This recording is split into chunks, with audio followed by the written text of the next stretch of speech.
Hello, this is Attorney Dave Kowalski. Today we're going to talk about the service member's leave and earnings statement, commonly known as an LES. The LES is the service member's equivalent of a civilian pay stub, so it includes all the information you would normally expect to see on that document, such as the gross and net pay, both for the particular check and year to date, deductions, etc.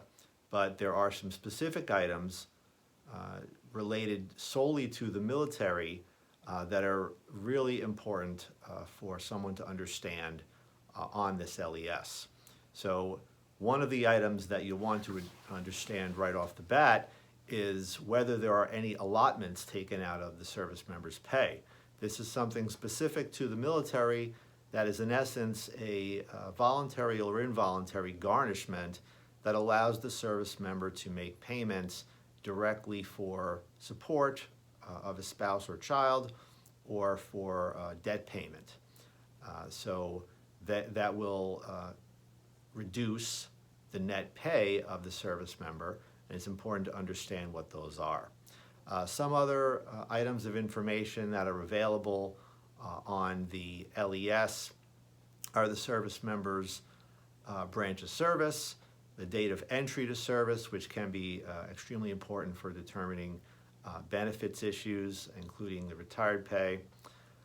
You can determine the types of pay also that the member is entitled to. In the military, there are several additional types of pay in addition to the regular base salary.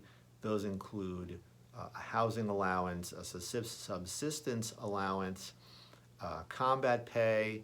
Occasionally there can be bonuses paid, such as a retention bonus, etc., and also special pay, potentially for certain dangerous missions or other posts in the service. Those will all be listed as line items, and it's vital to understand those as well. You can also see the retirement benefits available to the service member to determine if he or she is taking advantage of the thrift savings plan, which is the 401k available to service members, and you can also determine if there's any leave available to the service member. These are just some of the items that are available on the LES. On the side of the screen here, you'll be able to see a list of these that we talked about, as well as some additional items. And they're all laid out fairly clearly, although you have to understand sometimes the acronyms and abbreviations that are used. Why is it important, though, to understand the LES? Well, in cases of spousal or child support, it's important to be able to understand what exactly the service member is paid, and both on a particular check and over the course of time.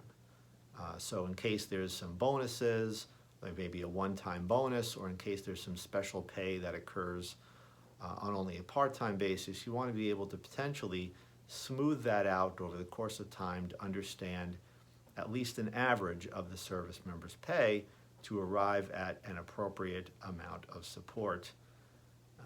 The LES is easily available to a service member, and in a military divorce, both spouses should ensure that they have a copy and that they and their lawyers understand exactly what the LES shows, since there is no end to the vital information that is contained there.